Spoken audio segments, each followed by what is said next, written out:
سورہ رحمان کی پہلی 4 آیات مکمل کر دی، جس میں عظمت قرآن کا مضمون بیان ہوا۔ جو انسان پہ سب سے بڑی رحمت کی ہے وہ یہ ہے کہ اس کو اس آخری کتاب سے ہمکنار کیا ہے، اور انسان کو اللہ نے جو سب سے بڑی صلاحیت دی ہے وہ بولنے کی صلاحیت دی، کلام کرنے کی صلاحیت دی ہے، معافی ضمیر بیان کرنے کی صلاحیت دی ہے، اپنی بات سمجھانے کی اور دوسرے کی بات سمجھنے کی صلاحیت دی ہے۔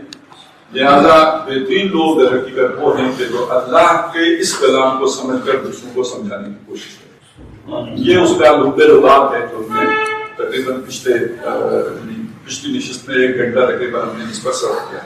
اب اس سے آگے اللہ کی قدرتوں کا بیان ہے، اللہ کے کمالات، اللہ کی خلاقی۔ ظاہر ہے یہ جو پوری کائنات ہے، یہ کائنات ہمارا تو ایمان ہے کہ اللہ نے بنائی ہے۔ ہاں، جو لوگ اس کی جستجو میں ہیں، اس کی تہ میں پہنچنے کی کوشش کرتے ہیں، اس کا مشاہدہ کرتے ہیں، ان کا خیال ہے کہ یہ بہت بنی ہے۔ یعنی اس وقت دنیا میں سائنسدان جنہیں ہم کہتے ہیں، یہ وہ لوگ ہیں جو کائنات کے بارے میں تحقیق کرتے ہیں، ریسرچ کرتے ہیں، جانکاری حاصل کرنے کی کوشش کرتے ہیں۔ وہی معلوم کرتے ہیں کہ پانی کا فارمولا کیا ہے، وہی معلوم کرتے ہیں کہ آگ میں کتنی حرارت ہوتی ہے، وہی معلوم کرتے ہیں کہ سورج ہم سے کتنے فاصلے پر ہے۔ تو بنایا سب کچھ کس نے؟ اللہ تعالیٰ۔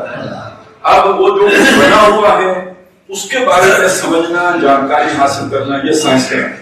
اور جو اس جانکاری کی کوشش کر رہے ہوتے ہیں، اس کے اصول مرتب کر رہے ہوتے ہیں، اس کے قوانین اور ضوابط بنا رہے ہوتے ہیں، ان کو ہم سائنٹسٹ کہتے ہیں۔ اور دنیا میں جتنے بھی تقریباً بڑے بڑے سائنسدان ہیں وہ سارے کے سارے ڈیری ایتھیسٹ ہیں، وہ اللہ کو مانتی نہیں۔ اور یہ اس زمانے کا سب سے بڑا یعنی عجوبہ، سب سے بڑا لطیفہ کہیں، سب سے بڑا عجوبہ کہیں، سب سے بڑا جو ہے نا حیرت کی بات کہیں کہ کوئی انسان یہ نہیں مان سکتا کہ گھڑی خود بن سکتی، کوئی انسان یہ ماننے کے لیے تیار نہیں ہوگا کہ ایک چھوٹا سا گلاس خود بن سکتا ہے، اور جو انسان یہ نہیں مانتا کہ گھڑی خود بن سکتی ہے، موبائل خود بن سکتا ہے، گلاس جیسی چیز خود بن سکتی ہے، وہ یہ ضرور مانتا ہے کہ چاند، ستارے، آسمان، یہ سارا کچھ خود بن گیا ہے، یہ کسی نے نہیں بنایا ہے۔ یہ سب سے بڑا لطیفہ ہے، یہ سب سے بڑی حیرت کی بات ہے اور سب سے بڑے اچنبے کی بات۔ اس سے آپ ایک بات سمجھ لیں جو میں نے پہلے بھی عرض کی تھی کہ ہمارے اس علم کے اندر شیطان اس درجے اندر گھس کے سیاہی ہو رہا ہے، وگرنہ اس کائنات پر غور و فکر کے نتیجے میں اللہ یاد آ جانا چاہیے۔ قرآن مجید کا یعنی قرآن نے یہ جو اللہ نے مخلوق بنائی ہے، اس کو اپنی نشانیاں، اللہ نے اپنی نشانیاں قرار دی ہیں۔ ان فی خلق السماوات والارض واختلاف اللیل والنہار لآیات لأولی الالباب، یہ تو خیر سورہ آل عمران میں ہے، لیکن سورہ بقرہ میں تو بڑی تفصیل آئی ہے۔ ان فی خلق السماوات والارض واختلاف اللیل والنہار والفلک التی تجری فی البحر بما ينفع الناس وما انزل اللہ من السماء من ماء فاحیا به الارض بعد موتها وبث فيها من كل دابة وتصریف الرياح والسحاب المسخر بین السماء والارض لآیات لقوم یعقلون۔ تو یہ تو اللہ کی نشانیاں ہیں، تو اس کا نتیجہ یہ نکلنا چاہیے تھا کہ جو شخص کائنات پر جتنا زیادہ غور و فکر کرے وہ اتنا اللہ کے قریب جاتا رہے۔ الذین یذکرون اللہ قیاما وقعودا وعلی جنوبہم ویتفکرون فی خلق السماوات والارض، وہ لوگ کہ جو اللہ کو کھڑے بیٹھے لیٹے یاد رکھتے ہیں اور کائنات پر، آسمانوں اور زمین پر غور و فکر کرتے ہیں، اس کی بناوٹ پر، اس کی تخلیق پر غور و فکر کرتے ہیں۔ تو ہونا تو یہ چاہیے تھا، لیکن ہو بالکل اس کے الٹ رہا ہے، اور وہ یہ ہو رہا ہے کہ ایک قسم کے لوگوں کی تو وہ ہے کہ جو ان کے پاس فرصت ہی نہیں ہے کہ وہ چاند کو دیکھ سکیں یا سورج کو دیکھ سکیں یا آسمان کو دیکھ سکیں، اتنے مصروف ہیں۔ ہم بھی جب چھوٹے تھے تو پھر بھی رات کو آسمان دیکھ لیتے تھے، لیکن اب ہمارے ہم بھی آسمان دیکھنے کا موقع کم ہی میسر آتا ہے لوگوں کو۔ ہم موبائل دیکھ لیتے ہیں، ٹیلی ویژن دیکھ لیتے ہیں، آسمان دیکھنے کا موقع تو نہیں میسر آتا۔ لیکن جو ایک طرف ایسے لوگ ہیں کہ جنہیں آگے پیچھے آنکھ کھول کے دیکھنے کا موقع ہی نہیں ہے، اور دوسری طرف وہ لوگ ہیں کہ جو دوربینیں اور خوردبینیں لگا کے دیکھ رہے ہیں، مگر یہ کہ حقیقت نہیں دیکھ رہے۔ اے اہل نظر ذوق نظر خوب ہے، لیکن جو شے کی حقیقت کو سمجھے وہ نظر کیا؟ تو یہ شے کی ایک ظاہر تو نظر آ رہا ہے، یعلمون ظاہرا من الحیات الدنیا، لیکن اس کے پیچھے جو حقیقت کبریٰ ہے پنہاں،